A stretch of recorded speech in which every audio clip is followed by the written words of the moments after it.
अस्सलाम वालेकुम students, welcome to my channel chemistry with concept. It's me Aqsa Ashfaq. आज हमने जो है अपना नेक्स्ट टॉपिक डिस्कस करना है अपने कंटिन्यू चैप्टर का, जो कि है चैप्टर नंबर 6 सॉल्यूशंस। ठीक है, और इसका जो हमारा टॉपिक है वेरी इंपॉर्टेंट टॉपिक। ठीक है, इसमें से काफ़ी इंपॉर्टेंट जो है वो लॉन्ग क्वेश्चन भी आता है। ठीक है, शॉर्ट क्वेश्चन भी पूछा जा सकता है कि व्हाट इज सॉल्युबिलिटी, और इसके फैक्टर्स के बारे में पूछा जा सकता है कि write down the factors which affect on solubility.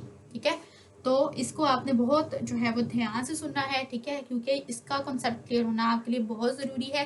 Concept clear होगा तो आपको चीज़ याद रहेगी तो पेपर में आप अच्छा स्कोर कर सकेंगे। And let's start the topic. Okay, solubility को हम कैसे डिफाइन कर सकते हैं? सबसे पहले तो इसकी डेफिनेशन को आपको समझना चाहिए, तभी तो ये आपके माइंड में बैठेगी। ठीक है, तो number of grams of solute dissolved in 100 gram of solvent to prepare a saturated solution at particular temperature. यानी कि खास टेम्परेचर के ऊपर आपके जो नंबर ऑफ ग्राम्स यानी कि ग्राम्स में आपका सोल्यूट डिजॉल्व होता है किसके अंदर? 100 ग्राम ऑफ सॉल्वेंट के अंदर। ठीक है, 100 ग्राम ऑफ सॉल्वेंट के अंदर आपके जो ग्राम्स ऑफ सोल्यूट है या number of grams of solute है वो एट पर्टिकुलर टेम्परेचर डिजॉल्व होते हैं। ठीक है, तो उसको हम लोग क्या बोलते हैं? That is called solubility. एक दफा फिर से हम रिवाइज कर लेते हैं कि सॉल्युबिलिटी क्या होती है। सॉल्युबिलिटी का जो कॉमन नेम अगर बोला जाए ना, सॉल्युबिलिटी का मतलब होता है कि किसी भी चीज को अपने अंदर हल कर लेना। ठीक है, तो हल कर लेना, अगर कोई चीज किसी चीज के अंदर हल होती है तभी तो सोल्यूशन बनता है ना। ठीक है, इसके कॉमन एग्जाम्पल हम इस तरह से ले सकते हैं, जैसे कोई प्रॉब्लम है, मैथ का कोई प्रॉब्लम है, रियल लाइफ का कोई प्रॉब्लम है, तो वहाँ पे आपको प्रॉब्लम सॉल्वर्स की बहुत जरूरत पड़ती है। ठीक है, जो प्रॉब्लम सॉल्वर्स होते हैं वो आपको उस प्रॉब्लम का सोल्यूशन देते हैं।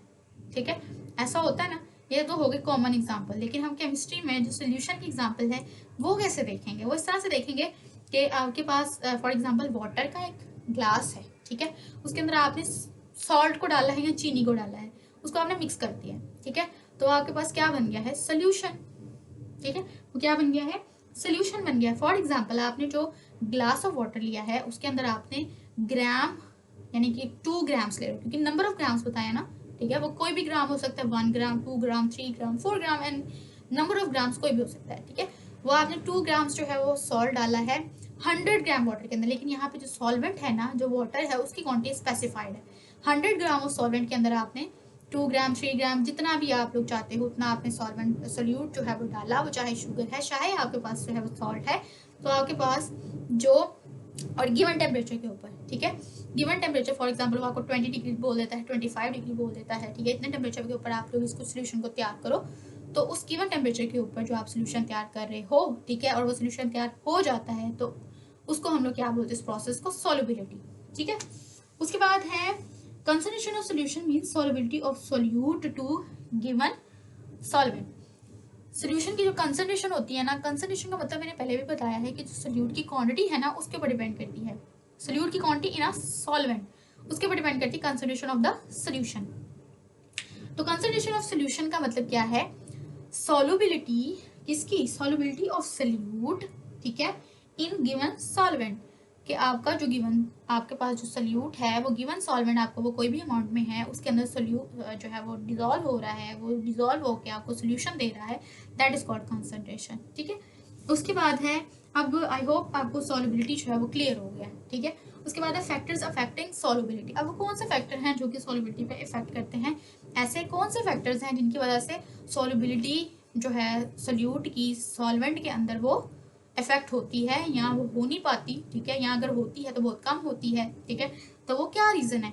सबसे पहले तो जनरल प्रिंसिपल ये है कि लाइक डिजॉल्व लाइक। सबसे पहला फैक्टर है कि लाइक डिजॉल्व लाइक, कि जो सेम चीज होगी वो अपने अंदर सेम चीज को हल करेगी, सेम चीज को डिजॉल्व करेगी। ठीक है, ऐसा नहीं है, जैसे कि ऐसा नहीं हो सकता कि जो पानी है, आप पानी ले लो एक ग्लास के अंदर, उसके अंदर आप तेल डाल कर उसको मिक्स करना शुरू कर दो, वो तो मिक्स नहीं होगा ना। ठीक है, वो तो ऊपर ही तैरता रहेगा। इसका मतलब ये हो गया कि वो तेल और पानी, oil and water are not alike. ठीक है, वो लाइक नहीं है, वो सेम नहीं है, तो वो डिजॉल्व होकर सोल्यूशन भी नहीं देंगे। ठीक है, तो लाइक डिजॉल्व लाइक यहाँ पे आ गया। दूसरा फैक्टर है हमारे पास क्या है, दूसरा फैक्टर है सोल्यूट सॉल्वेंट इंट्रैक्शन। ये हम इंशाल्लाह नेक्स्ट लेक्चर के अंदर जो है इसको डिस्कस करेंगे पूरे डिटेल के साथ। आज हमें जैसे इसका मेन फैक्टर मैं आपको बता रही हूँ कि मेन फैक्टर पूछे जाते हैं, तो एक जनरल प्रिंसिपल है लाइक डिसॉल्व लाइक वाला। दूसरी ही जो फैक्टर है that is solute solvent interaction, के सोल्यूट और सॉल्वेंट में इंट्रैक्शन होती है तो सोल्यूशन बनता है ना, ठीक है। और उसके अलावा तीसरा फैक्टर है टेम्परेचर का फैक्टर, ठीक है। वो दोनों टॉपिक्स जो हैं वो लेंथी भी है थोड़े से, ठीक है, और थोड़े से कॉन्सेप्चुअली इनको क्लियर करना बहुत ज़रूरी है, ठीक है। तो उनको हम इंशाल्लाह नेक्स्ट लेक्चर के अंदर ज़रूर डिस्कस करेंगे। आज हमने जो है उनके फैक्टर्स को डिस्कस करना है। पहला फैक्टर हम डिस्कस करेंगे आज, दैट इज जनरल प्रिंसिपल। सबसे पहले है like dissolve like. Like dissolve like का मतलब क्या है कि जो चीज़ जैसी है वो वैसी को ही अपने अंदर हल करेगी, ठीक है। तो जैसे कि फर्स्ट जो उसने एग्जांपल दी है that is ionic and polar substances. आपके पास कोई सब्सटेंसेस है वो आयनिक भी है वो पोलर भी है, ठीक है। चाहे वो आयनिक है चाहे वो पोलर है, तो वो पोलर सॉल्वेंट्स के अंदर ही डिसॉल्व होंगे, ठीक है। पोलर का मतलब क्या, पीछे हमने इसको पूरा आई थिंक बॉन्डिंग वाले चैप्टर के अंदर इसको डिस्कस किया था। पोलर का मतलब क्या है कि कोई किसी चीज़ का जो है वो दो पोल्स जनरेट हो जाते हैं। पोल्स कौन से, पार्शियल पॉजिटिव और पार्शियल नेगेटिव, ठीक है। तो इसी तरह से आयनिक एंड पोलर, आयनिक भी यानी कि आयंस वाली फॉर्म में, ठीक है, जैसे सोडियम क्लोराइड के आयंस बनते हैं, Na पॉजिटिव हो गया और क्लोराइड नेगेटिव हो गया, ठीक है। तो इनके आयंस बनते हैं। पानी भी जो है वो थोड़ा सा क्या हो जाता है, H2 यानी कि क्या हो जाता है, H पॉजिटिव होता है, OH नेगेटिव हो जाता है, ठीक है। ऑपोजिट जो इनके साइंस होते हैं इन एलिमेंट्स के, वो क्या करते हैं, आपस में अट्रैक्शन शो करते हैं, इनकी सॉल्युबिलिटी हो जाती है, हमें सोल्यूशन मिल जाता है। तो पोलर डिसॉल्व इन पोलर, ठीक है। उसके अलावा non polar substances soluble in non polar solvents. जो नॉन पोलर सब्सटेंसेस होंगे ना आपके पास, चाहे वो जैसे कि ग्रीस हो गया, पेट्रोल हो गया, ठीक है, बेंजीन हो गया, तो ये जो है वो नॉन पोलर सॉल्वेंट्स के अंदर ही डिसॉल्व होंगे, ठीक है। अब यहाँ पे नॉन पोलर सब्सटेंसेस में आ जाता है, नॉन पोलर सब्सटेंसेस के अंदर यहाँ पे एग्जांपल दी हुई है, जैसे कि ईथर हो गया, बेंजीन हो गया, पेट्रोल हो गया, ठीक है। ईथर, बेंजीन, पेट्रोल, ठीक है, ये सारे के सारे क्या है, नॉन पोलर हैं। तो ये पानी के अंदर डिसॉल्व हो सकते हैं, नहीं हो सकते, ठीक है। तो ये पानी के अंदर डिसॉल्व नहीं हो सकते। इसका मतलब क्या है कि वो नॉन पोलर है, तो किसी नॉन पोलर सॉल्वेंट के अंदर ही डिसॉल्व होंगे, ठीक है। उसके बाद है नॉन पोलर यानी कि non polar substances soluble in non polar solvents, ठीक है। तो यही बात उन्होंने बताई है कि जो आपके पास नॉन पोलर सब्सटेंसेस होंगे वो नॉन पोलर के अंदर ही डिसॉल्व होंगे। इसी तरह से अगर आपके पास यहाँ पे बताया हुआ है कि नॉन पोलर कोवलेंट सब्सटेंसेस हैं, ठीक है।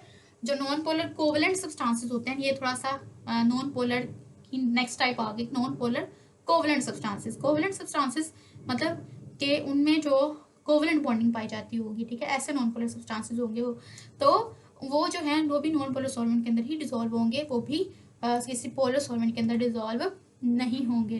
तो ये आपको मस्ट पता होनी चाहिए, ठीक है। आयनिक और पोलर का आ गया, सोडियम क्लोराइड हो गया, ठीक है, ये मैंने बता दिया अभी आपको कि किस तरह से वाटर हो गया, ठीक है, सोडियम क्लोराइड हो गया, सोडियम कार्बोनेट हो गया, कॉपर सल्फेट हो गया, तो ये पानी के अंदर डिसॉल्व हो सकते हैं। पानी भी पोलर है, ये सारे सॉल्ट्स भी पोलर हैं, ठीक है, तो ये डिसॉल्व हो सकते हैं। नॉन पोलर मतलब ईथर, बेंजीन, पेट्रोल वगैरह जो है वाटर के अंदर डिसॉल्व नहीं हो सकते, किसी नॉन पोलर सॉल्वेंट के अंदर ही डिसॉल्व होंगे। और इसी तरह से जो नॉन पोलर कोवलेंट कंपाउंड्स होते हैं वो भी नॉन पोलर सॉल्वेंट के अंदर ही डिसॉल्व होते हैं। आई होप इट्स क्लियर, आपको कोई मसला नहीं है, ठीक है। और वीडियोस अच्छी लग रही हो तो बिल्कुल इस वीडियोस को बिल्कुल लाइक कीजिएगा, शेयर कीजिएगा अपने फ्रेंड्स के साथ, ताकि जिन फ्रेंड्स को कॉन्सेप्ट वाइज थोड़ा सा मसला चल रहा है तो उनकी भी हेल्प हो जाए, ठीक है। और बिल्कुल आपके लाइक से जो है वो मुझे मोटिवेशन मिलेगी कि आपको मेरी एफर्ट पसंद आई है, ठीक है। और आपको मैंने डिस्क्रिप्शन बॉक्स में जो है वो ट्विटर लिंक का अकाउंट भी यानी कि ट्विटर अकाउंट का लिंक भी दिया होता है, आप लोग मुझे वहाँ पे फॉलो कर सकते हो। मैं अपने लेक्चर्स वहाँ पे भी जो है वो शेयर करती हूँ। और बिल्कुल आप लोग अपने सजेशन मुझे दे सकते हैं, कोई टॉपिक है जो आपको क्लियर नहीं है आप मुझे बता सकते हैं, मैं उस पर आपको लेक्चर डिलीवर कर दूँगी, ठीक है। और पिछले अगर आप हमने मेरे प्रीवियस लेक्चर्स को जो है वो देखना चाहते हो, आप लोग टॉपिक का नाम लिखिए, ठीक है, और साथ में मेरे चैनल का नाम लिखिए, आपको वो टॉपिक मिल जाएगा। आई होप आपको जो है वो क्लियर है, ठीक है। Thank you so much for watching.